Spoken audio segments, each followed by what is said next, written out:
Buenos días. Ánimo.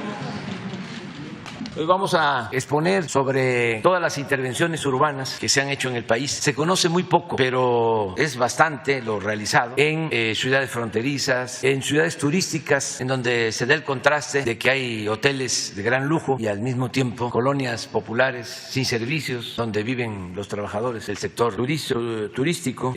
Todo lo que se ha llevado a cabo en las colonias más pobres del país, en muchos municipios, el programa de vivienda también para gente muy pobre y casi ya la terminación del programa de reconstrucción por daños causados por el sismo del 17 y otros sismos. Ya estamos cerrando y es importante lo que se llevó a cabo. Se conoce también muy poco. Entonces vamos a informar sobre eso y luego abrimos para preguntas y respuestas. No vamos a tener mucho tiempo porque tengo que salir a Michoacán. Vamos de gira de fin de semana. Pero sí, ya empezamos. Bueno, paso.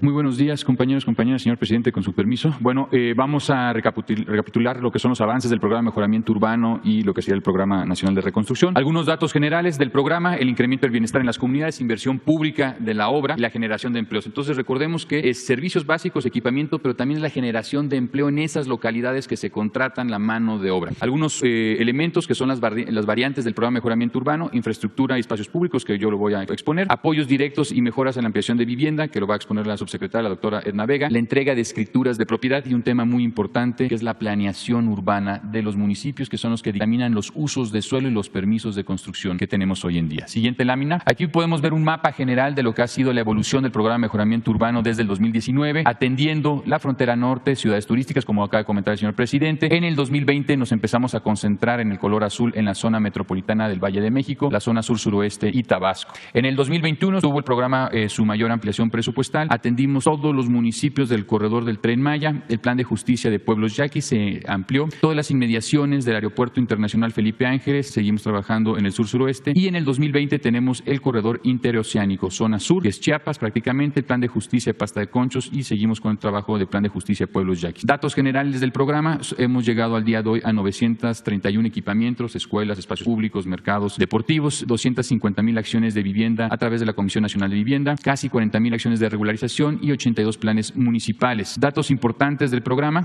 a través de todos sus componentes son 370,000 empleos, 94 reconocimientos nacionales e internacionales de arquitectura y urbanismo. Hemos atendido y beneficiado a una población de 8 millones de personas en un radio de 750 metros a la redonda de cada una de las intervenciones. El volumen de obra equivale a 8.8 millones de metros cuadrados intervenidos, o lo equivalente a más de 450 zócalos de la Ciudad de México. La tipología: parques y plazas con el 30%, vialidades con el 29% de estos equipamientos, educación y cultura 159 equipamientos, el 17%, salud y seguridad 43%, comercio, mercados públicos, un tema muy importante, y la parte deportiva 151 equipamientos, el 16%. Siguiente lámina. Esta es, digamos, la proyección de lo que hemos ya arrancado en el 2023. Vamos a estar trabajando en Cananea, en Ecatepec, en Jalisco, en Cañadas de Obregón, en Oaxaca, Guaymas, Tlayacapan, Tepoztlán, Playas de Rosarito, La Paz, Manzanillo, Tepic, Sayuca, Tulum, el centro de Tabasco y aquí en la Ciudad de México con el Archivo Agrario Nacional aquí en el Centro Histórico. Siguiente lámina. Tenemos algunos ejemplos muy breves de cada una de las tipologías: las plazas, Tinum, Zumpango, Tlahuelilpan, Mezcatitlán, algunos ejemplos de los tipos de equipamientos. Siguiente lámina. Tenemos igual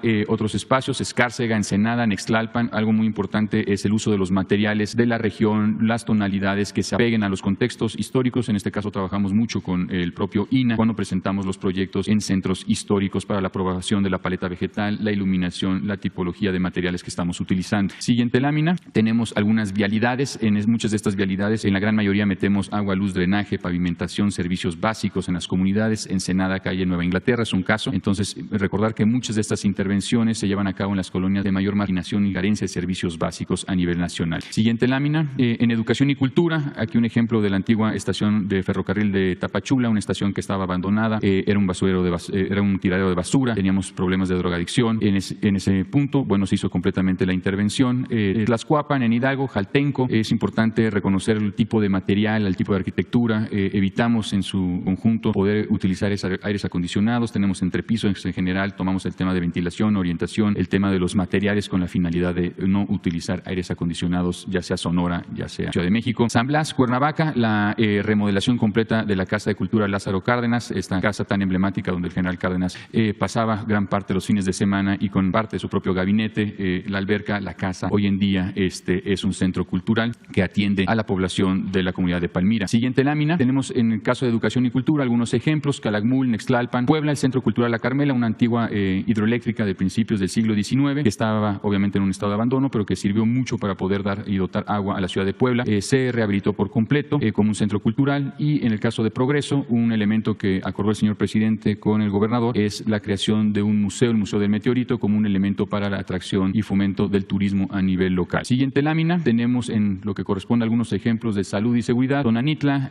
Ayoxuxtla, Raum, en los pueblos yaquis, tenemos muchos equipamientos en cada uno de los 8 pueblos yaquis. Tultitlán, algunos ejemplos de estaciones o equipamientos de estaciones de bomberos que en Tijuana también los estamos presentando. Siguiente lámina, salud y seguridad, Felipe Carrillo Puerto, igual equipamientos. En el caso del sur-suroeste, el uso de maderas tropicales como elementos estructurales en la arquitectura, elementos madera certificada. Entonces es un ejemplo, digamos, de la adecuación del diseño arquitectónico, el uso de los materiales dependiendo de cada uno de los lugares donde estamos interviniendo. Hemos perdido históricamente el uso de las maderas estructurales en los elementos arquitectónicos, es algo que promovemos, además de que esas maderas son certificadas y se compran aquí en la zona. Algunos ejemplos en el caso de Sonora, en Escárcega, en Solidaridad, este tema de seguridad y salud pública. Siguiente lámina, tendríamos algo muy importante que son los mercados públicos. Hoy en día muchos mercados públicos a nivel nacional ya han cumplido su ciclo de vida. Muchos de estos se conformaron en las décadas de los 60, 70 y son infraestructuras que, si no tienen un buen mantenimiento, máximo pueden tener una vida útil de 50 años. Son algunos mercados que reconstruimos por completo, como Alcalco, el mercado 27 de octubre con más de 360 locales, Valladolid con más de 250 locales, Benito Juárez, Bacalar, todos son equipamientos, infraestructura. En muchos casos hay que reconocer que están en las inmediaciones de los 3 proyectos estratégicos del gobierno federal, en las inmediaciones del aeropuerto Felipe Ángeles, en el corredor turístico del Tren Maya y en el corredor del Istmo de Tehuantepec. Siguiente lámina, igual seguimos algunos ejemplos: Tultitlán,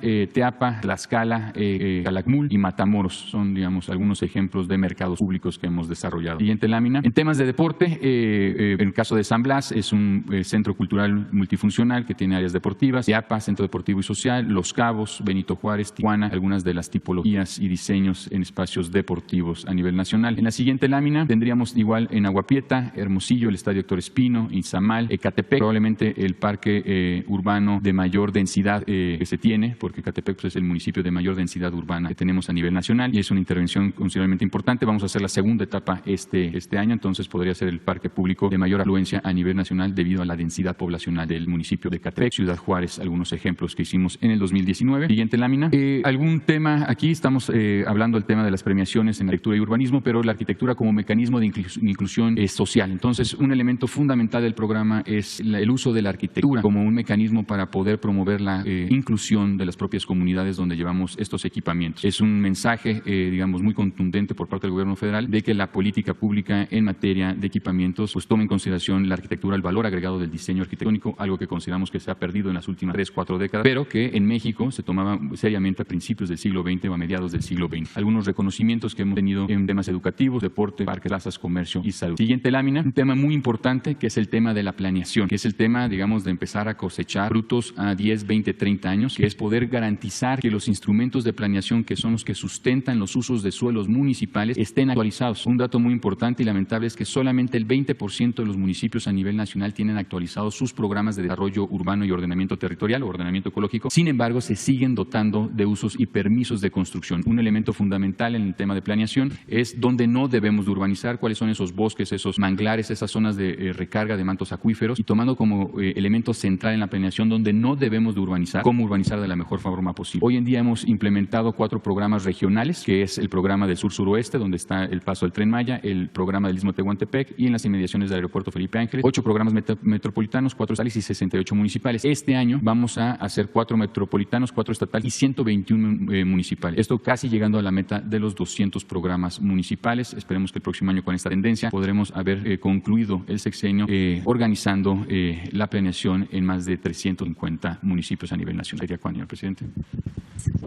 Con su permiso, señor presidente, buenos días a todas y todos. En esta parte de la exposición queremos rescatar básicamente dos temas, que es el Programa Nacional de Reconstrucción y el Programa de Vivienda Social. En la primera parte, los resultados que llevamos hasta el día de hoy respecto al Programa Nacional de Reconstrucción son 68.717 acciones con 32.438 millones de pesos invertidos por todos los sectores: educación, salud, cultura y vivienda. Así es la distribución: 6.043 acciones por parte de educación, todos los planteles educativos de los distintos niveles, 10.499 millones. En salud, 161 acciones, 5.852 millones de pesos. Por parte del Instituto Nacional de Antropología e Historia, muchos centros, templos y centros culturales, 1.265 acciones con 5.649 millones de pesos. Por parte de la Dirección General de Sitios y Monumentos del Patrimonio Cultural, se han desarrollado 498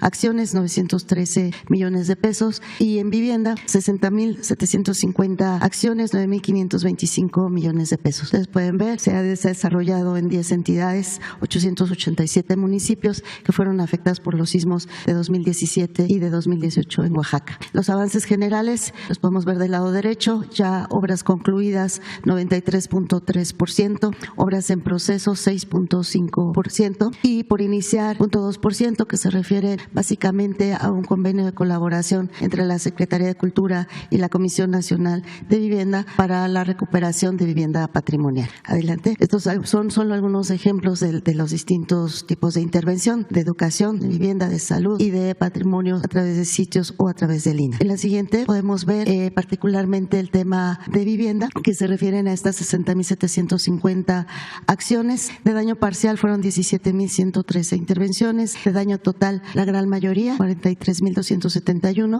y de vivienda patrimonial 366 acciones. Ustedes pueden ver esta distribución. La gran mayoría de las intervenciones fueron efectivamente las entidades con más afectación: Oaxaca, Chiapas, Guerrero, Puebla. Adelante. Para 2023, que se tiene proyectado y con lo cual se concluirá este programa, son 14 acciones del sector salud, de cultura 876 y de vivienda 2.382, que se distribuyen en estos estados y por entidad. En total, 3.274 acciones, 1.239 millones de pesos. Y es importante resaltar que efectivamente con ello se cumple con el objetivo del programa y se cerraría este año. En la siguiente, aquí ya pasamos al tema de vivienda.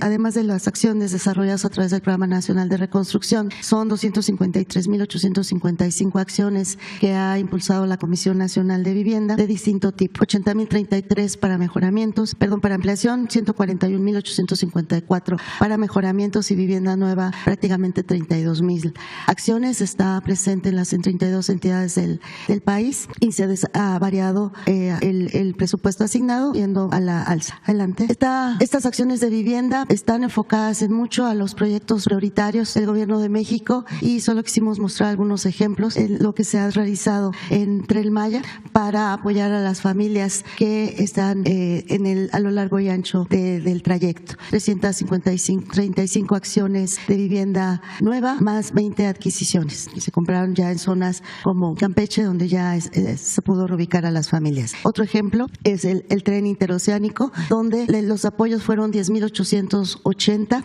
en vivienda y aplicaron los dos programas: el Programa Nacional de Reconstrucción y el Programa de Vivienda Social. Aquí vemos algunos de los ejemplos de lo que se ha realizado. Estamos por concluir el proyecto de Salina Cruz, que ayudará a reubicar a algunas familias que estaban habitando sobre el derecho de vía. Otro dato muy importante que queremos compartir con ustedes: si recuerdan, en 2020 el presidente instruyó para desarrollar un programa específico para ayudar a la reactivación económica en el país en el contexto del COVID. Este programa se concluyó a lo largo de 3 años. La meta original era de 165,000 apoyos, de mejoramiento 35,000 pesos, de ampliación 90,000 pesos. Se logró en estos 3 años no solo la meta, sino la superamos un poquito: 168,725 apoyos, con esta inversión 8,200 millones de pesos en 18 entidades, 96 municipios. Adelante.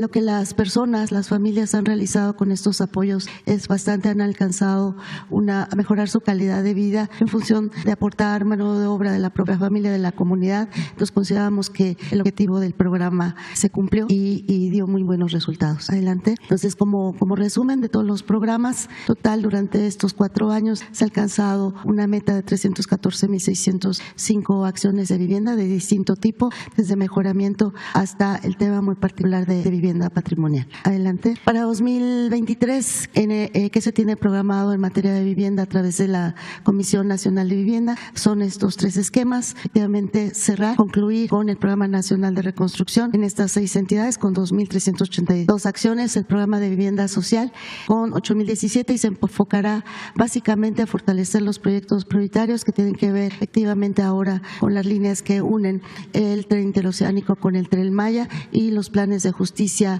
como Yaquis, Guarijíos, Mayos en Sonora, Ceris también. Esto es básicamente en proyectos prioritarios y ante el impacto tan positivo del programa emergente, continuaremos entonces ahora con la versión del esquema por una mejor vivienda con estos apoyos para las familias en 56.112 apoyos, 144 municipios, 23 entidades y una inversión de 2.000 millones de pesos. ¿Qué esperamos efectivamente con esto? Que a través ya el acumulado de 2019 a 2023 serán 381.116 apoyos y esto implicará beneficiar a 1.524.000 personas. Adelante. Por las preguntas que se hicieron ayer en la mañanera, también quisimos destacar el tema del Programa Nacional de Reconstrucción en Puebla. Esto es lo que se ha hecho en reconstrucción, en educación 604 acciones, en vivienda 11.820, en cultura 364 y en salud 12 acciones. Se ha intervenido en 113 municipios, lo cual ha generado 50.000 empleos directos y 152.000 indirectos. Están prácticamente concluido el 92%, 7% está en proceso y el 0.1% se refiere efectivamente a vivienda patrimonial. Aquí vemos los detalles. Del sector cultural, finalmente, que tiene que ver con las 2 instituciones responsables, la Dirección General de Sitios y Monumentos de Patrimonio Cultural, es el desglose de la lámina anterior, 132 acciones y por parte del Instituto Nacional de Antropología e Historia, 325 acciones. Es lo realizado particularmente en Puebla. Por la pregunta de ayer, estos son los ejemplos de lo realizado en Puebla a través de los 4 sectores: educación, cultura, salud y vivienda. Muchísimas gracias.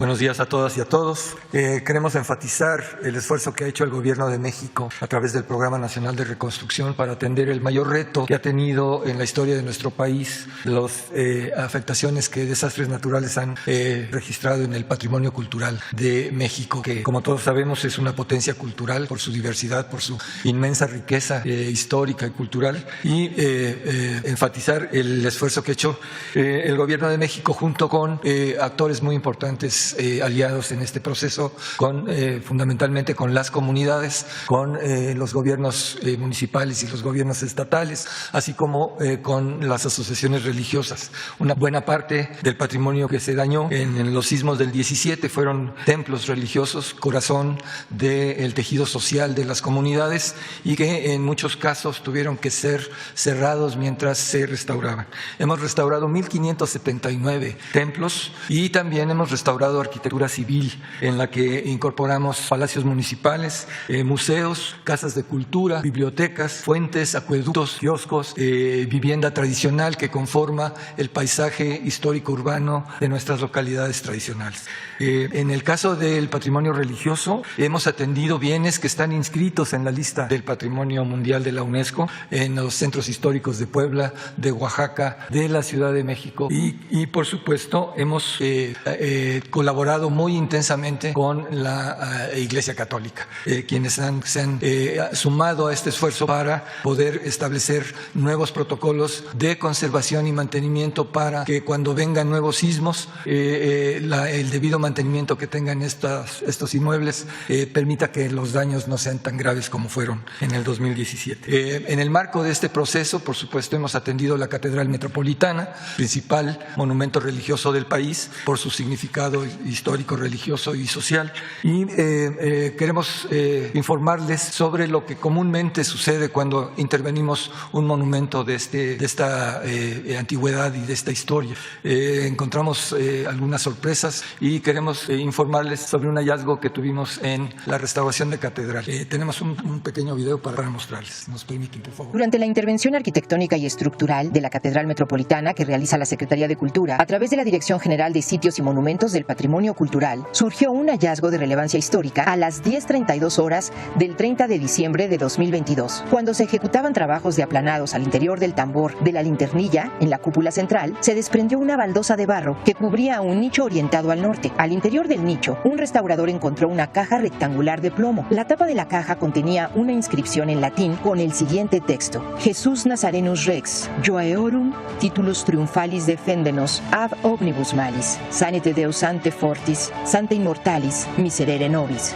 Junto a este primer hallazgo, se advierte la presencia de 4 baldosas de barro contiguas que cubrían otros nichos que albergaban cajas forjadas de plomo con inscripciones en latín con las leyendas: Sante Gabriel, ora pro nobis 22, Sante Rafael, ora pro nobis 21, Sante Johannis Ewaer, ora pro nobis 20. En consecuencia, la contratista notificó de inmediato a la Residencia de Obras sobre el hallazgo, quien se encargó de dar aviso al director general y a las autoridades correspondientes del INAH. De este primer hallazgo se instruyó a la empresa ejecutora de los trabajos seguir verificando la existencia de más nichos. Durante el transcurso de 8 horas se encontraron 19 cajas más, todas fabricadas en plomo, algunas de ellas con inscripciones que hacían alusión a santos o seres divinos, y otras con la tapa grabada sin data, ni otro signo que permitiera suponer el contenido de estas. Al término de la jornada, se tenía conocimiento de la existencia de 23 cajas con inspiraciones religiosas, que contenían distintas pinturas, cruces de madera y palma, así como distintos fragmentos que posiblemente conformaban medallones de barro y cera. En la caja perteneciente a San Juan Bautista, se encontró una nota referente a su hallazgo en 1810 por uno de los pintores que intervinieron en ese año la catedral y que posiblemente eran parte del equipo del arquitecto Tolsá. Esta caja fue la única hallada y abierta en ese año. Y menciona Severo Arceo y Nicolás Serrano, pintores, y José Félix, José Sicilio y Juan García, albañiles, y Juan Flores, sobrestante. Cuando se pintó esta cúpula, año de 1810, encontraron estas reliquias de su santidad Juan Bautista, rogad a Dios por sus almas, por amor de Dios. Era virrey el señor arzobispo don Francisco Javier de Lizana y Beaumont. Gobernaba en España Fernando VII y en Francia Napoleón Bonaparte.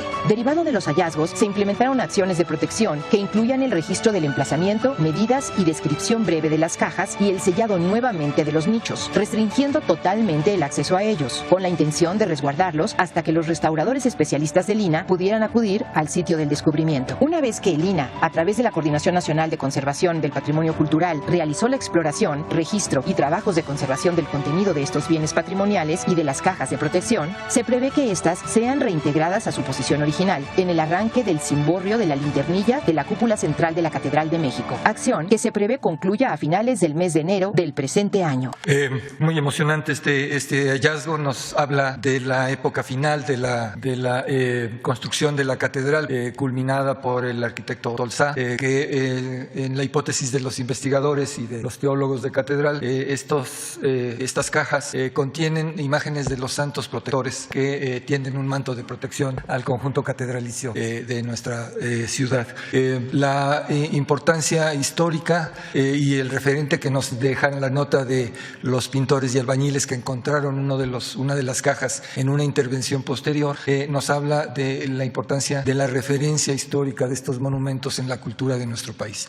Los trabajos de la catedral ya los hemos terminado, solamente falta reintegrar las 21 cajas a su sitio para mantener esta tradición de protección religiosa al conjunto catedralicio y comentarles también que el Gobierno de México ha estado muy atento a la conservación de este monumento. En una primera etapa se hizo una intervención importante para mantener la estabilidad del monumento, que sabemos, como todos los otros monumentos del Centro Histórico de la Ciudad de México, se hunden paulatinamente ante el antiguo lecho lacustre que tenía la ciudad y se atendieron los pilotes de control para mantener la estabilidad de su estructura. Se retiró toda la flora parásita que crece en las juntas de las piedras. Se rehabilitó con la ayuda de la Comisión Federal de Electricidad todo el sistema eléctrico de la catedral para evitar algún chispazo y un siniestro por incendio, y también se rehabilitó el sistema de pararrayos de la catedral para protegerlo del golpe de un relámpago en una tormenta. En la intervención que terminamos este año, a fines de diciembre más bien, y que atendió los daños que afortunadamente fueron menores en las dos torres y en las cúpulas de la catedral, ya han sido terminados y estamos por devolver a la comunidad de la capital y a todos los visitantes que vienen a visitar este señorial monumento para dejarlo seguro y resistente ante los próximos sismos que sabemos que vendrán. Es cuanto, muchas gracias. Nos sorprendimos del mejoramiento porque quedó un aspecto 100% muy agradable. Es una obra que no tiene precedente lo que se ha hecho. Es un lugar muy agradable donde todas las familias pueden disfrutar en un juego, platicar, convivir. Le han dado su toque artístico de los compañeros y compañeras que han participado acá. No, pues realmente agradecemos pero muchísimo al presidente y pues toda la gente de la comunidad está pero muy satisfecha y contento con este desarrollo. Yo sí saca el presidente de Guichi México, Tiduca, por Villa Chive a Guichi Neira Cachiña, Guayuni, Benecayuni, por la Tubaya. Talena Yecheno, Durarila, bueno, no Ana, como ciudadano, Neira Vinilacana Yecheno, por Ira Cachiña, Cayuni, México, diga. El programa de mejoramiento urbano es una de las estrategias prioritarias del Gobierno de México. Llevando bienestar a las colonias más pobres del país, hoy se construye obra pública de calidad de norte a sur. Al día de hoy se han ejecutado casi 1,000 obras en 135 municipios del país. Estas obras han recibido más de 90 premios y reconocimientos de arquitectura, tanto nacionales e internacionales. Como parte de este programa, alrededor de 250,000 familias han recibido apoyo para el mejoramiento, ampliación o vivienda nueva. Y casi 40,000 han recibido por primera vez las escrituras de su casa. Estas acciones han generado más de 370,000 empleos. Con la construcción de nuevos parques, mercados, plazas públicas, centros culturales, deportivos y mucho más, la transformación de México se vive en el territorio. Queríamos informarles sobre este importante programa. Abrimos para preguntas. No tenemos pendientes, ¿no? Pues los 3 y 2, 5 estamos. Hola, señor presidente. Soy Maya Berbuch de Bloomberg News. Quisiera preguntar sobre Pemex. Pemex tiene que repagar casi 10,000 millones de dólares de deuda este año y de esta casi 6,000 millones solo en este trimestre. ¿El gobierno federal va a apoyar a pagar esa cantidad? En caso de que sí, ¿de dónde van a conseguir el dinero? ¿Se podría precisar de qué forma el gobierno podría apoyar a Pemex? ¿A través de una inyección de capital o a través de una reducción de impuestos, por ejemplo? Sí, hemos estado apoyando a Pemex. Lo vamos a seguir haciendo porque es el rescate de la empresa pública más importante de nuestro país. Es una de las empresas más importantes del mundo en el sector petrolero y todos los vencimientos de deudas anteriores se están pagando puntualmente y siempre con el apoyo de la Secretaría de Hacienda. No dejamos a Pemex sin respaldo. Acerca de estos vencimientos, ya Hacienda tiene un plan junto con la dirección de Pemex y se va a cumplir en tiempo, en forma, se va a pagar puntualmente. Ya tienen, repito, un plan para cubrir deudas para este año. Incluso contemplados estos recursos en el mismo presupuesto público, en los techos de endeudamiento que autoriza el Congreso. Más detalles, pues con la Secretaría de Hacienda les voy a pedir que atiendan tu planteamiento, que expliquen cómo van a cubrir estos vencimientos de crédito. ¿Se podría decir cuándo van a anunciar el plan y si Hacienda va a hacerse responsable solo por una parte o por todas las amortizaciones que ustedes tienen que pagar? Es un plan que tiene, sería cosa de que hoy mismo Hacienda nos informara de cuándo da a conocer este plan y sí, respaldo total de Hacienda. Lo hemos venido haciendo, lo que tú mencionas, por ejemplo, disminuir de impuestos a Pemex para ayudar a la empresa. ¿Eso lo podrían seguir haciendo hasta más? Sí, se ha hecho desde el primer año y lo vamos a continuar haciendo. Y otras acciones, el que se ayude con la transferencia de deudas de Pemex a deuda soberana, a deuda de Hacienda, es una práctica también importante porque incluso las tasas de créditos son más bajas, lo que es deuda soberana, que es lo que son deudas de Pemex o de Comisión Federal de Electricidad. Pero Hacienda puede informar desde hoy sobre esto. ¿Y se sabe cuánto más podrían reducir los impuestos o cuál es la meta? No, exacto, pero sí, año con año, todas las intervenciones urbanas se sabe, que se han hecho en el país, dentro se del conoce muy poco, aprobado por el Congreso. ¿De dónde sacaron esa cantidad es bastante que podrían lo aportar a realizado. Pemex? No se tiene todavía una cantidad exacta. ciudades o eso Hacienda fronterizas y Pemex manejan. Okay. ¿no? En ciudades se va a requerir. turísticas, pero no tenemos problema en donde cuanto a se da el finanzas contraste públicas. Afortunadamente de que tenemos hay hoteles de gran lujo, finanzas públicas y al mismo tiempo pues sanas, colonias y, populares sin México servicios, tiene para los financieros viven un buen los manejo del presupuesto. Eso es lo que se sabe, se conoce. En el mundo financiero, donde hay mucha información, nosotros tenemos todo lo que una hacienda pública muy sólida. Datos, por ejemplo, de que no hemos recurrido a deudas adicionales durante muchos los 4 años que llevamos. El programa la de mayoría de vivienda, los países, casi todos, recurrieron también para gente muy pobre, créditos. Nosotros no. Y la deuda nuestra casi no ha crecido en términos la terminación reales, porque no hay deuda adicional. El programa de reconstrucción es menor el crecimiento de deuda nuestro que el crecimiento de deuda que hubo en el gobierno del presidente Calderón y del presidente 17. ¿El gobierno entonces no emitiría más estamos deuda para poder pagar las deudas de Pemex? Yo creo que es de acuerdo a lo que el Congreso autorizó. No podemos rebasar eso. Se envía la ley de ingreso, el presupuesto, y ahí va la solicitud de techo de endeudamiento y no se puede rebasar. Y en el segundo tema, estamos viendo que en otros países como Estados Unidos o Brasil, la inflación se ha desacelerado significativamente y ahora está abajo de la inflación en México, que se mantiene cerca del 8%. ¿Por qué cree que la inflación en México no está yendo a la baja más rápidamente? Pues son otros factores. Tenemos menos inflación en energéticos porque estamos interviniendo de manera directa. Tenemos más posibilidad de control de precios de combustible. Muy buenos días, compañeros, señor Sin presidente, embargo, con su permiso. Bueno, vamos a recapitular lo que son los avances del programa de mejoramiento urbano y lo que será el programa nacional de reconstrucción. Algunos datos generales del programa: el incremento del bienestar en las comunidades, inversión pública de la obra, la generación de empleos. Entonces recordemos que servicios básicos y equipamiento, pero también la generación de empleo en esas localidades que se contratan la mano de obra. Algunos elementos que son las variantes del programa de mejoramiento urbano, infraestructura y espacios públicos, que yo lo voy a exponer, apoyos directos y mejoras en la ampliación de vivienda, que lo va a exponer la subsecretaria, la doctora Edna Vega, la entrega de escrituras de propiedad y un tema muy importante, que es la planeación urbana de los municipios, que son los que determinan los usos de suelo y los permisos de construcción que tenemos hoy en día. Siguiente lámina. Aquí podemos ver un mapa general de lo que ha sido la evolución del programa de mejoramiento urbano desde el 2019, atendiendo la frontera norte, ciudades turísticas, como acaba de comentar el señor presidente. En el 2020 nos empezamos a concentrar en el color azul en la zona metropolitana del Valle de México, la zona sur-suroeste y Tabasco. En el 2021 tuvo el programa su mayor ampliación presupuestal. Atendimos todos los municipios del corredor del Tren Maya. El plan de justicia de pueblos yaqui se amplió. Todas las inmediaciones del Aeropuerto Internacional Felipe Ángeles. Seguimos trabajando en el sur-suroeste. Y en el 2020 tenemos el corredor interoceánico, zona sur, que es Chiapas, prácticamente el plan de justicia Pasta de Conchos, y seguimos con el trabajo del plan de justicia pueblos yaquis. Datos generales del programa: hemos llegado al día de hoy a 931 equipamientos, escuelas, espacios públicos, mercados deportivos, 250,000 acciones de vivienda a través de la Comisión Nacional de Vivienda, casi 40,000 acciones de regularización y 82 planes municipales. Datos importantes del programa: a través de todos sus componentes son 370,000 empleos, 94 reconocimientos nacionales e internacionales de arquitectura y urbanismo. Hemos atendido y beneficiado a una población de 8 millones de personas en un radio de 750 metros a la redonda de cada una de las intervenciones.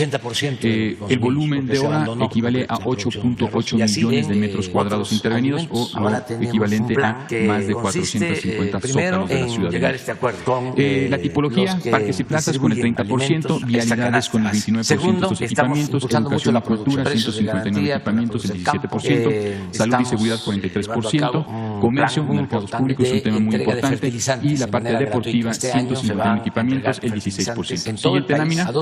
Esta es, digamos, la proyección de lo que hemos ya arrancado en el 2023. Vamos a estar trabajando en Cananea, en Ecatepec, en Jalisco, en Cañadas de Obregón, en Oaxaca, Guaymas, Tlayacapan, Tepoztlán, playas de Rosarito, La Paz, Manzanillo, Tepic, Izayuca, Tulum, el centro de Tabasco, y aquí en la Ciudad de México con el Archivo Agrario Nacional aquí en el centro histórico.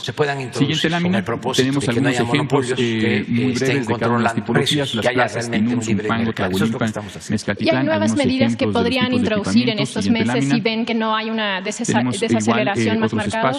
Entiendo que los planes incluyen a largo plazo aumentar la producción, pero obviamente toma tiempo, ¿no? La inflación sigue afectando a corto plazo. Entonces, ¿están considerando introducir nuevos planes o quedarse con los planes ya presentamos los proyectos en centros históricos para la aprobación de la paleta vegetal, la iluminación la tipología de materiales que estamos utilizando. Proyectando. Siguiente lámina, en los datos tenemos algunas vialidades. En muchas de estas vialidades, en la gran mayoría metemos agua, luz, drenaje, pavimentación, servicios básicos. En las comunidades, Ensenada, calle Nueva Inglaterra es un caso. Entonces, recordar que muchas de estas intervenciones se llevan a cabo en las colonias de mayor marginación y carencia de servicios básicos a nivel nacional.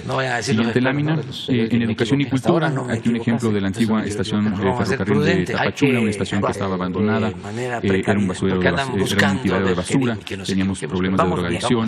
En ese punto, bueno, se hizo completamente la intervención. Tlaxcuapan, en Hidalgo, Jaltenco, es importante reconocer el tipo de material, el tipo de arquitectura. Evitamos en su conjunto poder utilizar aires acondicionados. Tenemos entrepisos en general, tomamos el tema de ventilación, orientación, el tema de los materiales con la finalidad de utilizar aires acondicionados, ya sea Sonora, ya sea Ciudad de México.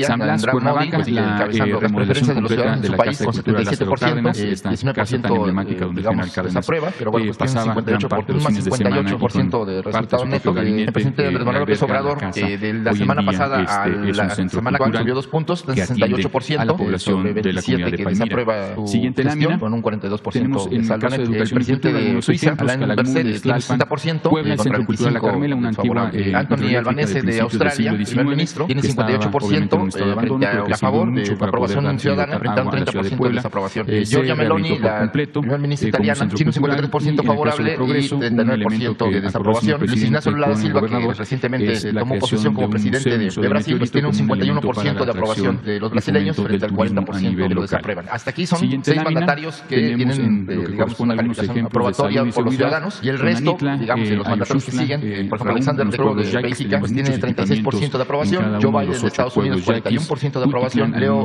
Varadkar de Irlanda tiene 38% de aprobación, Justin Trudeau, el primer ministro de Canadá, 39% de aprobación, Pedro Sánchez, el presidente de España, tiene 40%, Salud y seguridad, Felipe Carrillo Puerto, igual equipamientos en el caso del sur-suroeste, el uso de maderas tropicales como elementos estructurales en la arquitectura, elementos de madera certificada. Entonces, Rishi Sunak, primer ministro de Reino Unido, Inglaterra, 29%, y bueno, pues el mandatario de Austria, Karl Nehammer, tiene el 30%, Olaf Scholz de Alemania, el 31%, Emmanuel Macron de Francia tiene el 29% de aprobación, Mark Rutte de Países Bajos, Holanda, tiene el 27% de aprobación, Peter Fiala de la República Checa, el 25%, Fumio Kishida, el primer ministro de Japón, son primeros, bueno, los 20 mandatarios que miden 22, son 20 los que están en esta encuesta de cada semana. Tendríamos algo muy importante que son los mercados públicos. Hay que seguir trabajando, ya por eso me voy a ir, porque vamos a Michoacán, vamos a iniciar hoy en Michoacán programas de salud, de mejoramiento de todo el sistema de salud pública, y vamos a tener reuniones para hacer una evaluación de las sucursales del Banco del Bienestar que ya están operando y las que están en proceso de construcción. Les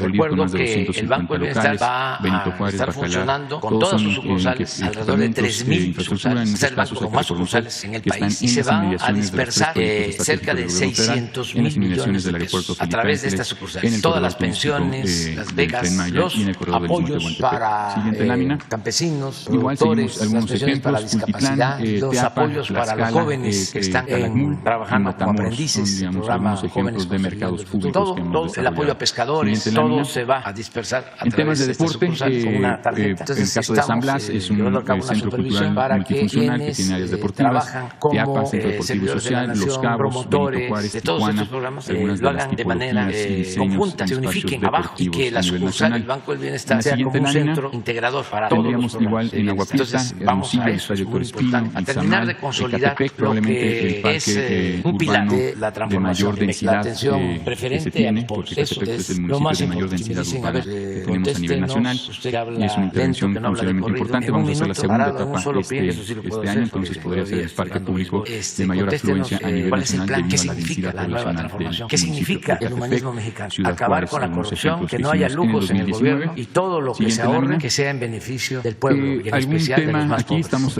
hablando del tema de las premiaciones en arquitectura y urbanismo, pero la arquitectura como mecanismo de inclusión social. Entonces, un elemento fundamental del programa es el uso de la arquitectura como un mecanismo para poder promover la inclusión de las propias comunidades donde llevamos estos equipamientos. Es un mensaje, digamos, muy contundente por parte del gobierno federal de que la política pública en materia de equipamientos pues toma en consideración la arquitectura, el valor agregado del diseño arquitectónico, algo que consideramos que está perdido en las últimas 3, 4 que les vaya décadas, muy bien, pero aunque que yo en estoy a México favor se tomaba de WhatsApp. seriamente Ahora a principios del jugamos siglo XX o a mediados del siglo contra el XX. seguro. Los Llevaron reconocimientos que hemos tenido puras en leyendas temas que están en el educativos, Salón de la deporte, Fama. parques, Chito plazas, comercio Ríos, y salud. Matías, Siguiente lámina, Carrillo, un tema muy Daniel importante que es el tema de la José Luis planeación, Borrego, que es el tema, digamos, de empezar a y esos cosechar cuatro, solo Chito frutos tiene a 10, 20, 30 años, que es poder garantizar que los instrumentos de planeación que son los que sustentan los usos de suelos municipales estén actualizados.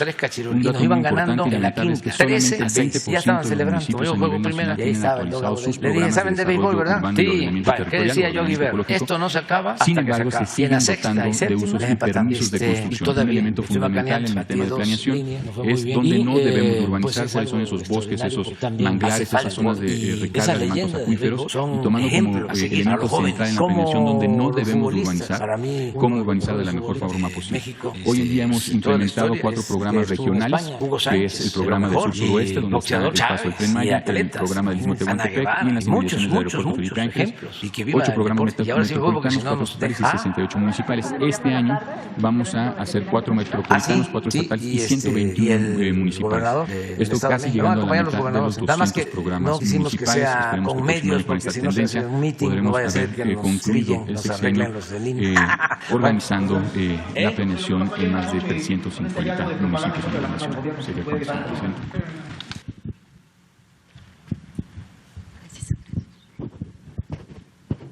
Con su permiso, señor presidente, buenos días a todas y todos. En esta parte de la exposición queremos rescatar básicamente 2 temas, que es el Programa Nacional de Reconstrucción y el Programa de Vivienda Social. En la primera parte, los resultados que llevamos hasta el día de hoy respecto al Programa Nacional de Reconstrucción son 68.717 acciones con 32.438 millones de pesos invertidos por todos los sectores: educación, salud, cultura y vivienda. Así es la distribución: 6.043 acciones por parte de educación, todos los planteles educativos de los distintos niveles, 10.499 millones. En salud, 161 acciones, 5.852 millones de pesos. Por parte del Instituto Nacional de Antropología e Historia, muchos centros, templos y centros culturales, 1.265 acciones con 5.649 millones de pesos. Por parte de la Dirección General de Sitios y Monumentos del Patrimonio Cultural se han desarrollado 498 acciones, 913 millones de pesos, y en vivienda 60.750 acciones, 9.525 millones de pesos. Entonces pueden ver, se ha desarrollado en 10 entidades, 887 municipios que fueron afectados por los sismos de 2017 y de 2018 en Oaxaca.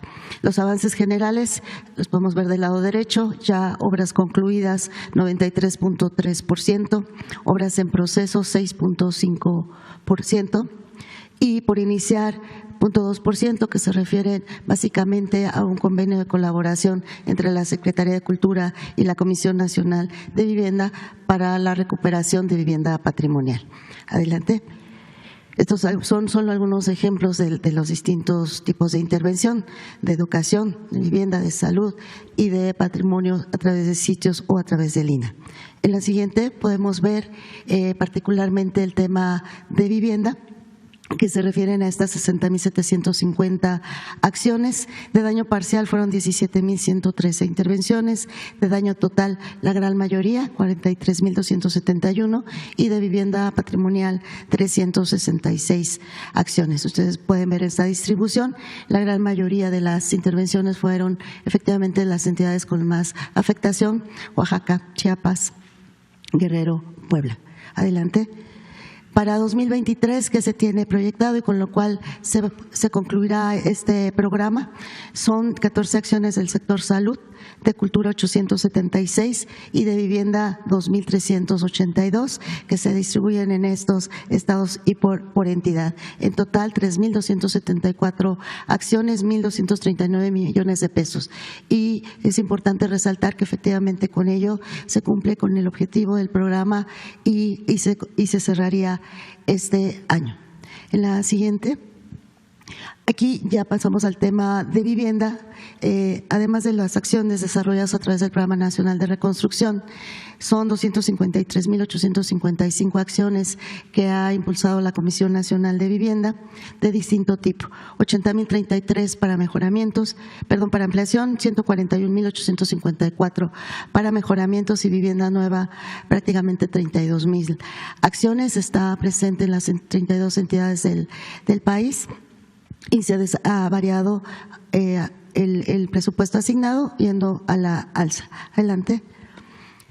Estas acciones de vivienda están enfocadas en mucho a los proyectos prioritarios del Gobierno de México y solo quisimos mostrar algunos ejemplos de lo que se ha realizado en Tren Maya para apoyar a las familias que están a lo largo y ancho del trayecto. 35 acciones de vivienda nueva más 20 adquisiciones que se compraron ya en zonas como Campeche, donde ya se pudo reubicar a las familias.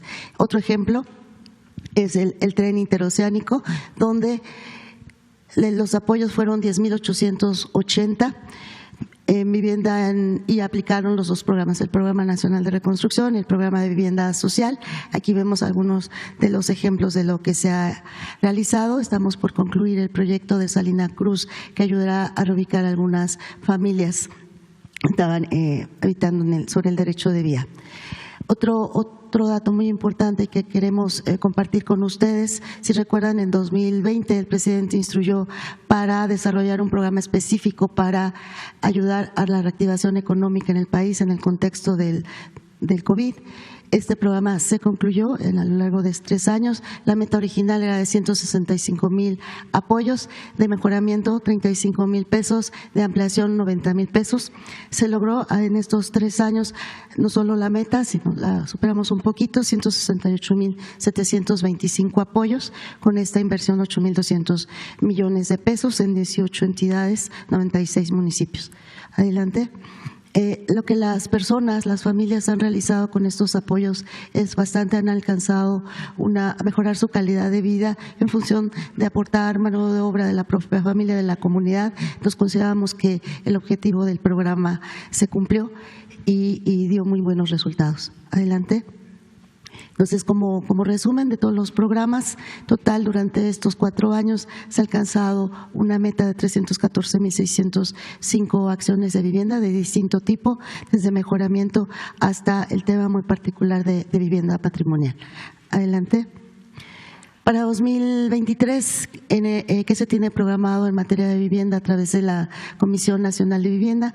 Son estos 3 esquemas. Efectivamente, concluir con el Programa Nacional de Reconstrucción en estas 6 entidades con 2,382 acciones, el Programa de Vivienda Social con 8,017 y se enfocará básicamente a fortalecer los proyectos prioritarios que tienen que ver efectivamente ahora con las líneas que unen el tren interoceánico con el Tren Maya y los planes de justicia como Yaquis, Guarijíos, Mayos en Sonora, Ceris también. Esto es básicamente en proyectos prioritarios. Y ante el impacto tan positivo del programa emergente, continuaremos entonces ahora con la versión del esquema por una mejor vivienda, con estos apoyos para las familias en 56,112 apoyos, 144 municipios, 23 entidades y una inversión de 2,000 millones de pesos. ¿Qué esperamos efectivamente con esto? Que a través ya el acumulado de 2019 a 2023 serán 381,116 apoyos y esto implicará beneficiar a 1,524,000 personas. Adelante.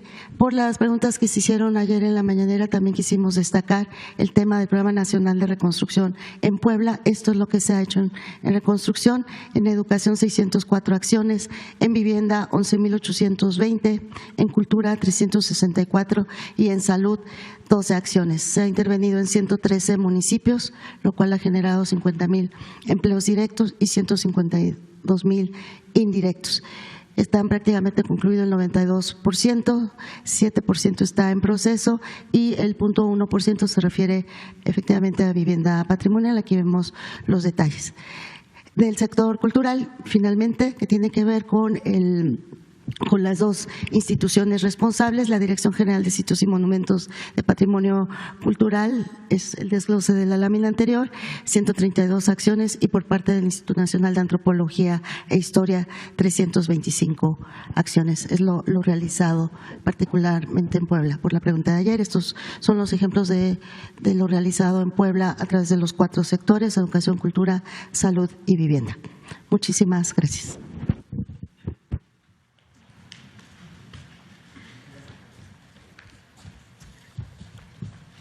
Con su permiso, señor presidente. Buenos días a todas y a todos. Queremos enfatizar el esfuerzo que ha hecho el Gobierno de México a través del Programa Nacional de Reconstrucción para atender el mayor reto que ha tenido en la historia de nuestro país, las afectaciones que desastres naturales han registrado en el patrimonio cultural de México, que, como todos sabemos, es una potencia cultural por su diversidad, por su inmensa riqueza histórica y cultural, y enfatizar el esfuerzo que ha hecho el Gobierno de México junto con actores muy importantes aliados en este proceso, fundamentalmente con las comunidades, con los gobiernos municipales y los gobiernos estatales, así como con las asociaciones religiosas. Una buena parte del patrimonio que se dañó en los sismos del 17 fueron templos religiosos, corazón del tejido social de las comunidades, y que en muchos casos tuvieron que ser cerrados mientras se restauraban. Hemos restaurado 1.579 templos y también hemos restaurado arquitectura civil, en la que incorporamos palacios municipales, museos, casas de cultura, bibliotecas, fuentes, acueductos, kioscos, vivienda tradicional que conforma el paisaje histórico urbano de nuestras localidades tradicionales.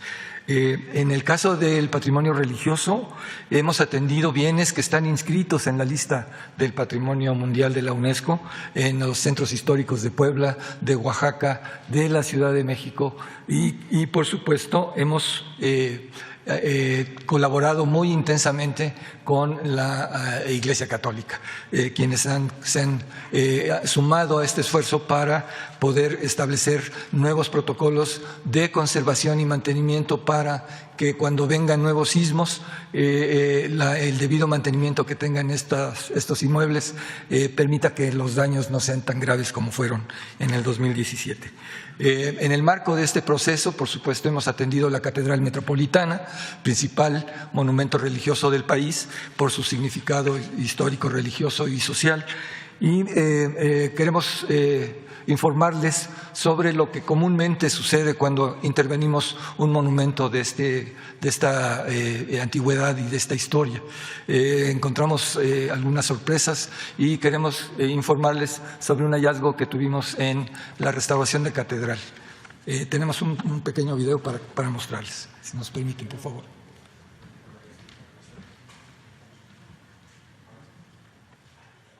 Durante la intervención arquitectónica y estructural de la Catedral Metropolitana que realiza la Secretaría de Cultura, a través de la Dirección General de Sitios y Monumentos del Patrimonio Cultural, surgió un hallazgo de relevancia histórica a las 10:32 horas del 30 de diciembre de 2022. Cuando se ejecutaban trabajos de aplanados al interior del tambor de la linternilla, en la cúpula central, se desprendió una baldosa de barro que cubría un nicho orientado al norte. Al interior del nicho, un restaurador encontró una caja rectangular de plomo. La tapa de la caja contenía una inscripción en latín con el siguiente texto: Jesús Nazarenus Rex, Joaeorum, titulus triunfalis defendenos ab omnibus malis, sanite Deus ante fortis, sante immortalis, miserere nobis.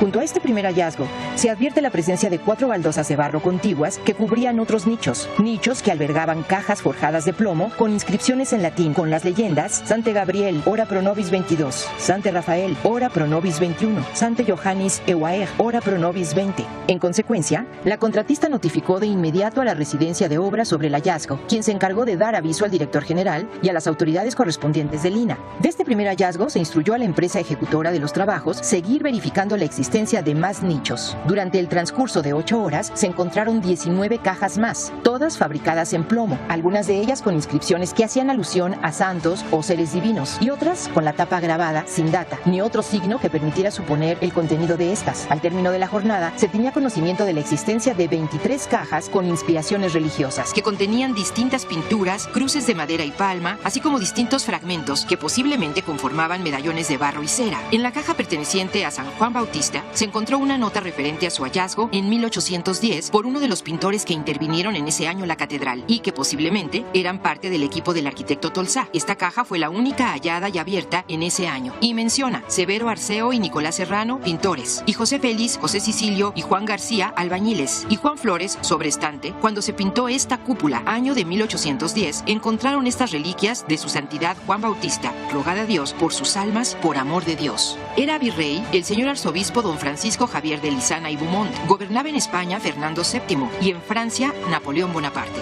Derivado de los hallazgos, se implementaron acciones de protección que incluían el registro del emplazamiento, medidas y descripción breve de las cajas y el sellado nuevamente de los nichos, restringiendo totalmente el acceso a ellos, con la intención de resguardarlos hasta que los restauradores especialistas del INAH pudieran acudir al sitio del descubrimiento. Una vez que el INAH, a través de la Coordinación Nacional de Conservación del Patrimonio Cultural, realizó la exploración, registro y trabajos de conservación del contenido de estos bienes patrimoniales y de las cajas de protección, se prevé que éstas sean reintegradas a su posición original en el arranque del cimborrio de la linternilla de la cúpula central de la Catedral de México, acción que se prevé concluya a finales del mes de enero del presente año.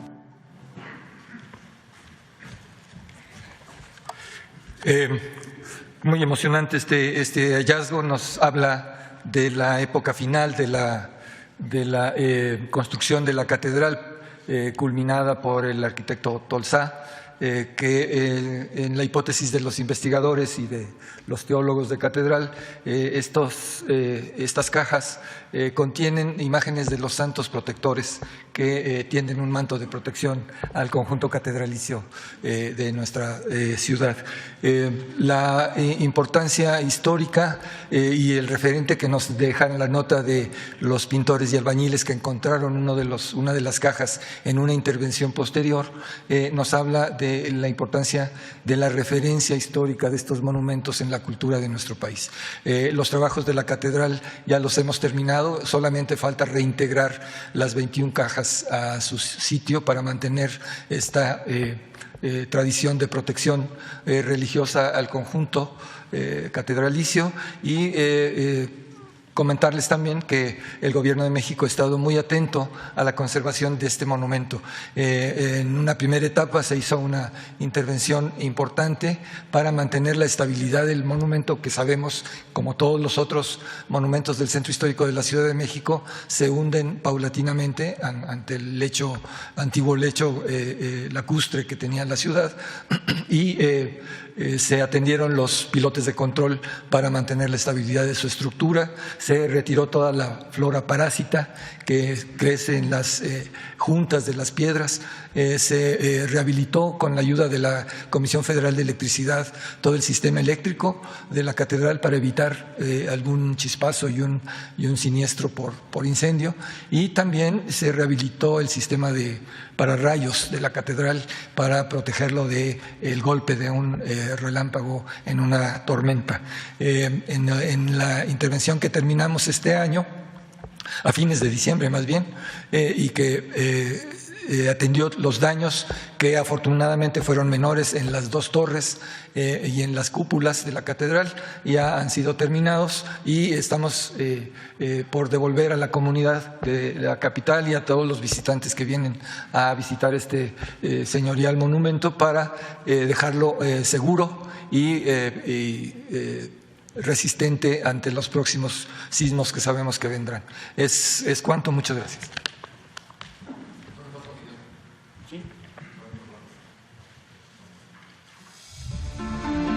Nos sorprendimos del mejoramiento porque quedó un aspecto 100% muy agradable. Es una obra que no tiene precedente lo que se ha hecho. Es un lugar muy agradable donde todas las familias pueden disfrutar en un juego, platicar, convivir. Le han dado su toque artístico de los compañeros y compañeras que han participado acá. No, pues realmente agradecemos, pero muchísimo al presidente y pues toda la gente de la comunidad está pero muy satisfecha y contento con este desarrollo.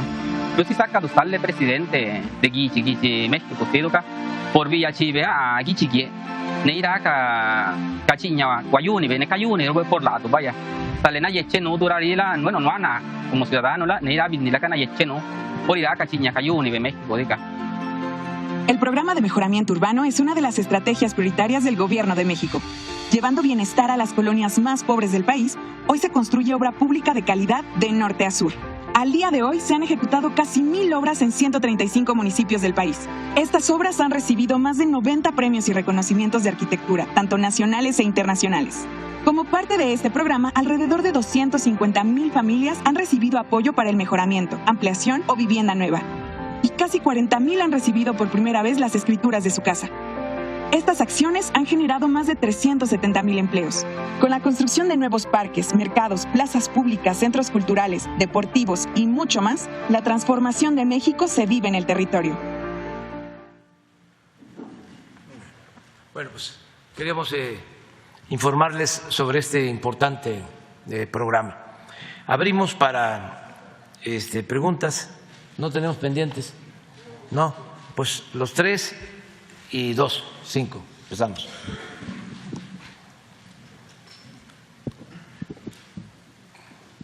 Hola, señor presidente. Soy Maya Verbuch de Bloomberg News. Quisiera preguntar sobre Pemex. Pemex tiene que repagar casi 10,000 millones de dólares de deuda este año y de esta casi 6,000 millones solo en este trimestre. ¿El gobierno federal va a apoyar a pagar esa cantidad? En caso de que sí, ¿de dónde van a conseguir el dinero?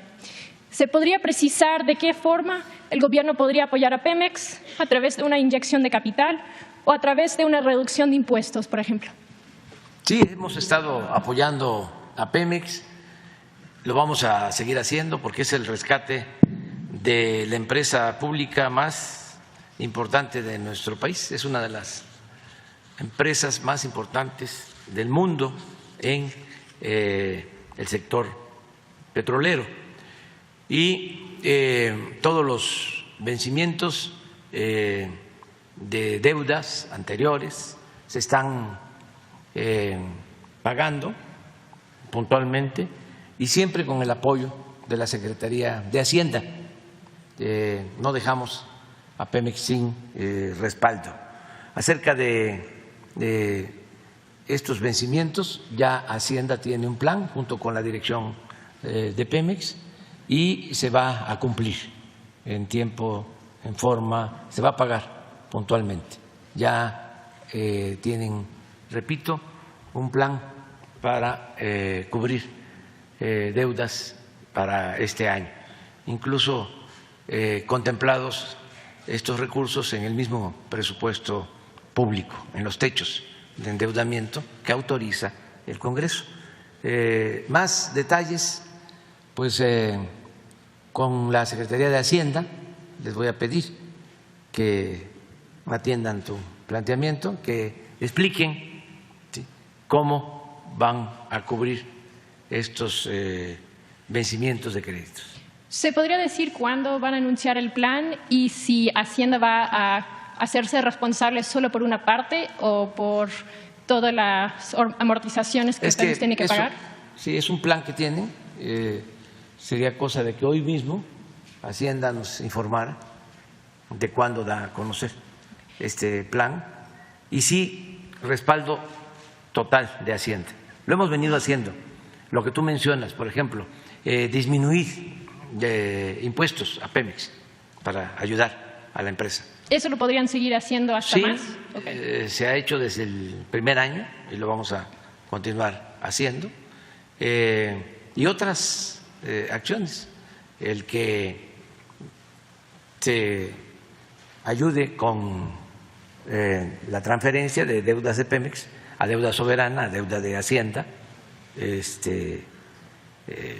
una práctica también importante porque incluso las tasas de créditos son más bajas, lo que es deuda soberana, que es lo que son deudas de Pemex o de Comisión Federal de Electricidad, pero Hacienda puede informar desde hoy sobre esto. ¿Y se sabe cuánto más podrían reducir los impuestos o cuál es la meta? No tengo el dato exacto, pero sí, año con año les hemos apoyado. Y se sabe, usted dijo que está dentro del presupuesto aprobado por el Congreso. ¿De dónde sacaron esa cantidad que podrían aportar a Pemex? No se tiene todavía una cantidad exacta, o eso Hacienda y Pemex manejan, ¿no?, lo que se va a requerir. Pero no tenemos problemas en cuanto a finanzas públicas. Afortunadamente tenemos finanzas públicas pues sanas, ¿sí? Y México tiene para los financieros un buen manejo del presupuesto. Eso es lo que se sabe, se conoce en el mundo financiero, donde hay mucha información. Saben que nosotros tenemos pues una hacienda pública muy sólida. Datos, por ejemplo, de que no hemos recurrido a deudas adicionales durante los 4 años que llevamos. La mayoría de los países, casi todos, recurrieron a créditos. Nosotros no. La deuda nuestra no ha crecido en términos reales porque no hay deuda adicional solicitada. Es menor el crecimiento de deuda nuestro que el crecimiento de deuda que hubo en el gobierno del presidente Calderón y del presidente Peña. ¿El gobierno entonces no emitiría más deuda para poder pagar las deudas de Pemex? Yo creo que es de acuerdo a lo que el Congreso autorizó. No podemos rebasar eso. Se envía la ley de ingreso, el presupuesto, y ahí va la solicitud de techo de endeudamiento y no se puede rebasar. Okay. Y en el segundo tema, estamos viendo que en otros países, como Estados Unidos o Brasil, la inflación se ha desacelerado significativamente y ahora está abajo de la inflación en México, que se mantiene cerca del 8%. ¿Por qué cree que la inflación en México no está yendo a la baja más rápidamente? Pues son otros factores. Tenemos menos inflación en energéticos porque estamos interviniendo de manera directa. Tenemos más posibilidad de control de precios de combustibles que no han aumentado. Sin embargo, en lo que corresponde a alimentos es mayor nuestra inflación con relación a Estados Unidos. No sé si tienes ahí la lámina de inflación para que tengamos una idea. Nuestro pronóstico es de que va a bajar este año la inflación. No quiero equivocarme, es como se equivocan los expertos. Pero va a bajar. Eso sí lo aseguro. En eso sí. Así estamos. ¿Sí?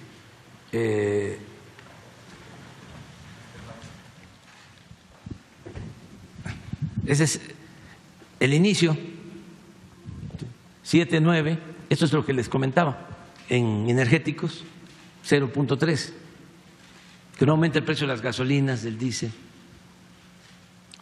pero tenemos aquí 3.8 y 3.8 de otras mercancías. Con respecto a Estados Unidos, ellos han bajado aquí, llegaron a tener hasta 3 puntos y están bajando. Y tienen también más bajo lo de alimentos. En mercancías que en general sí están más altos que nosotros. Y Europa está así, ellos sí tienen problemas con energéticos, menos problemas que nosotros en alimentos. Y en otras mercancías estamos prácticamente igual. Nuestro pronóstico es que va a bajar nuestra inflación y estamos haciendo todo para lograr Ya, por ejemplo, se alcanzó la meta de estabilizar precios de la canasta básica de 24 productos. Eso hay que agradecerlo pues a industriales que nos están ayudando, a cadenas comerciales. Se llegó a un acuerdo con ellos de ofrecer esta canasta básica de 24 productos en 1,039 pesos y ya está abajo de los 1,039. Y vamos a seguir viendo resultados. El aumento último que tuvimos, que tampoco fue mucho, pues se debe a que estamos concluyendo un año iniciando otro, ¿sí? Pero ya la tendencia va a ser a la baja. Pero en particular en la cuestión de alimentos, ¿por qué diría usted hay esa diferencia marcada entre México y otros países? Porque tenemos todavía que importar alimentos. Y acuérdense ustedes que esta es una inflación mundial, este es un fenómeno externo y se abandonó mucho el campo durante todo el periodo neoliberal y no somos autosuficientes. No es lo mismo que el sector energético. Tenemos que comprar maíz, ya estamos prácticamente produciendo en México todo el frijol que consumimos, porque estamos impulsando la actividad productiva, estamos ayudando a productores de maíz, de frijol, pero también importábamos frijol y seguimos importando mucho arroz, como 80% de lo que consumimos, porque se abandonó por completo la producción de arroz y así en otros alimentos. Ahora tenemos un plan que consiste primero en llegar a este acuerdo con los que distribuyen alimentos, esta canasta básica. Segundo, estamos impulsando mucho la producción, precios de garantía para productos del campo. Estamos llevando a cabo un plan muy importante de entrega de fertilizantes de manera gratuita. Este año se van a entregar fertilizantes en todo el país a 2 millones de productores. Esto va a incrementar la producción de alimentos, que ha venido incrementándose año con año, pero no hemos podido pues contrarrestar el rezago histórico que se tiene. Y también estamos tomando medidas para quitar aranceles y poder importar alimentos, para que si se consiguen alimentos más baratos, cuidando los aspectos sanitarios, se puedan introducir, con el propósito de que no haya monopolios que estén controlando precios, que haya realmente un libre mercado. Eso es lo que estamos haciendo. ¿Y hay nuevas medidas que podrían introducir en estos meses si ven que no hay una desaceleración más marcada? O sea, entiendo que los planes incluyen a largo plazo aumentar la producción, pero obviamente toma tiempo, ¿no? Y la inflación sigue afectando a corto plazo. Entonces, ¿están considerando introducir nuevos planes o quedarse con los planes ya existentes? Con lo que tenemos va a ser suficiente. Okay. Va a ser suficiente. Ese es nuestro pronóstico. Eso es lo que estamos proyectando. Yo creo que en los datos que dé a conocer el INEGI sobre la inflación ya se va a ver la disminución. Okay. Pero no en los próximos datos. No hay un número exacto que usted tiene para el fin del año. No, sí, hay una referencia, pero no quiero exponerme. Muchas gracias. Que muy poco tiempo, ya para los próximos datos del INEGI. Ya se van a ver. Pronto, muy pronto. Para que no vayan a decir los expertos, ¿no?, de los periódicos que me equivoqué. Hasta ahora no me he equivocado. ¿Sí? Entonces no me quiero equivocar. Mejor vamos a ser prudente. Hay que actuar de manera precavida, porque andan buscando a ver qué digo y que nos equivoquemos, pero vamos bien, vamos bastante bien, y así lo sabe la gente de primer aviso. Pero vamos también, sí, que les voy a presumir, ofrezco disculpas, que sí voy a tirar aceite ahora.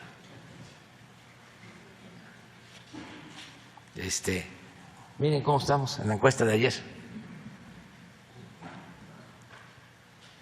Esto es con relación al mundo. A ver, Jesús, tú, porque me da pena. Sí, esta es la encuesta de la Morning Consult, que es una empresa que realiza estos sondeos y encuestas en todo el mundo de los principales líderes de las democracias. Y bueno, pues el resultado del día de ayer, porque cada jueves se da a conocer esta encuesta, es, por supuesto, pues el mandatario de la India, Narendra Modi, pues sigue encabezando las preferencias de los ciudadanos en su país con 77%, 19% digamos desaprueba, pero bueno, pues tiene un más 58% de resultado neto. El presidente Andrés Manuel López Obrador, de la semana pasada a la semana actual, subió 2 puntos, está en 68%, sobre 27% que desaprueba su gestión, con un 42% de saldo neto. El presidente de Suiza, Alain Berset, tiene un 60% contra 25% desfavorable. Anthony Albanese de Australia, primer ministro, tiene 58% frente a favor de aprobación ciudadana, frente a un 30% de desaprobación. Giorgia Meloni, la primer ministra italiana, tiene un 53% favorable y 39% de desaprobación. Luis Ignacio Lula da Silva, que pues recientemente tomó posesión como presidente de Brasil, pues tiene un 51% de aprobación de los brasileños frente al 40% que lo desaprueban. Hasta aquí son 6 mandatarios que tienen, digamos, una calificación aprobatoria por los ciudadanos, y el resto, digamos, de los mandatarios que siguen, por ejemplo, Alexander De Croo de Bélgica, pues tiene 36% de aprobación, Joe Biden de Estados Unidos 41% de aprobación, Leo Varadkar de Irlanda tiene 38% de aprobación, Justin Trudeau, primer ministro de Canadá, 39% de aprobación, Pedro Sánchez, el presidente de España, tiene 40%, pero tiene 56% de desaprobación, por eso aparece en el siguiente lugar. Y Ulf Kristersson, que es el de Suecia, tiene 31%, Mateusz Morawiecki de Polonia, 32%, Rishi Sunak, primer ministro del Reino Unido o Inglaterra, 29%. Y bueno, pues el mandatario de Austria, Karl Nehammer, tiene el 30%, Olaf Scholz de Alemania, el 31%, Emmanuel Macron de Francia tiene el 29% de aprobación, Mark Rutte de Países Bajos, Holanda, tiene el 27% de aprobación, Peter Fiala de la República Checa, el 25%, y pues Fumio Kishida, del primer ministro de Japón, cuenta con el 22%. Son los primeros, bueno, los 20 mandatarios que, aunque miden 22, son 20 los que salen en esta encuesta cada día, cada semana. O sea que vamos bien, desde luego hay que seguir trabajando, y ya por eso me voy a ir, porque vamos a Michoacán, vamos a iniciar hoy en Michoacán el programa de salud, de mejoramiento de todo el sistema de salud público, y vamos a tener reuniones para hacer una evaluación de las sucursales del Banco del Bienestar, que ya están operando y las que están en proceso de construcción. Les recuerdo que el Banco del Bienestar va a estar funcionando con todas sus sucursales, alrededor de 3,000 sucursales, va a ser el banco con más sucursales en el país, y se van a dispersar cerca de 600,000 millones de pesos a través de estas sucursales. Todas las pensiones, las becas, los apoyos para campesinos, productores, las pensiones para discapacidad, los apoyos para los jóvenes que están trabajando como aprendices del programa Jóvenes Construyendo el Futuro, todo, el apoyo a pescadores, todo se va a dispersar a través de estas sucursales con una tarjeta. Entonces, estamos llevando a cabo una supervisión para que quienes trabajan como servidores de la nación, promotores de todos estos programas, lo hagan de manera conjunta, se unifiquen abajo, y que la sucursal del Banco del Bienestar sea como un centro integrador para todos los programas de bienestar. Entonces, vamos a eso, es muy importante, a terminar de consolidar lo que es un pilar de la transformación de México. La atención preferente a los pobres. Eso es lo más importante. Si me dicen, a ver, contéstenos, usted que habla lento, que no habla de corrido, en un minuto, parado en un solo pie, que eso sí lo puedo hacer, porque todavía estoy jugando béisbol. Contéstenos cuál es el plan, qué significa la nueva transformación, qué significa el humanismo mexicano, acabar con la corrupción, que no haya lujos en el gobierno y todo lo que se ahorre que sea en beneficio del pueblo y en especial de los más pobres. He dicho. Por cierto, ganó Guasave anoche. Esto no se acaba hasta que se acaba. Entonces van a jugar 2 juegos a Mochis. Está la serie final. 3 Mochis, 2 Guasave. Y tocan los últimos 2 juegos en Mochis. O sea que si de los 2 gana uno Mochis, ya. Pero si de los 2 hace la hazaña, que así es el béisbol, todo es posible, Algodoneros, y ganan los 2, pues entonces van a ser ellos los campeones de la Liga del Pacífico de béisbol. Le deseo lo mejor a los 2 equipos y que les vaya muy bien, aunque pues yo estoy a favor de Guasave. Ahora jugamos antier contra el Seguro. Llevaron refuerzo los del Seguro. Puras leyendas que están en el Salón de la Fama. Chito Ríos, Matías Carrillo, Daniel Fernández, José Luis el Borrego, su apellido Sandoval, 4. Y de esos 4, solo Chito tiene 62 años, Matías tiene 59 y la liga nuestra es de 60 para arriba. El Borrego y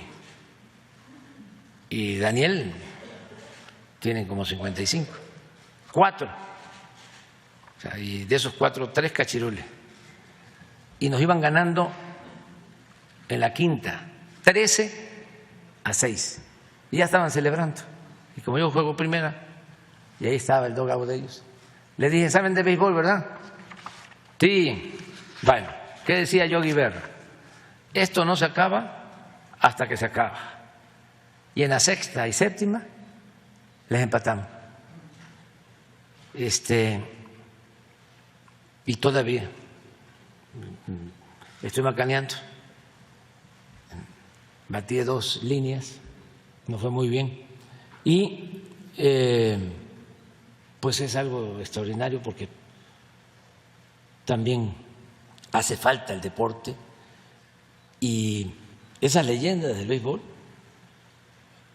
son ejemplo a seguir para los jóvenes, como los futbolistas. Para mí, uno de los mejores futbolistas de México, pues en toda la historia, es el que estuvo en España, Hugo Sánchez, de lo mejor, y boxeador Chávez, y atletas, imagínense, Ana Guevara, y muchos ejemplos. Y que viva el deporte. Y ahora sí me voy porque si no nos deja. ¿Ah? ¿El gobierno en la tarde, el evento que tiene aquí en la ciudad? Ah, sí, y el gobernador del Estado de México. Me van a acompañar los gobernadores. Sí. Nada más que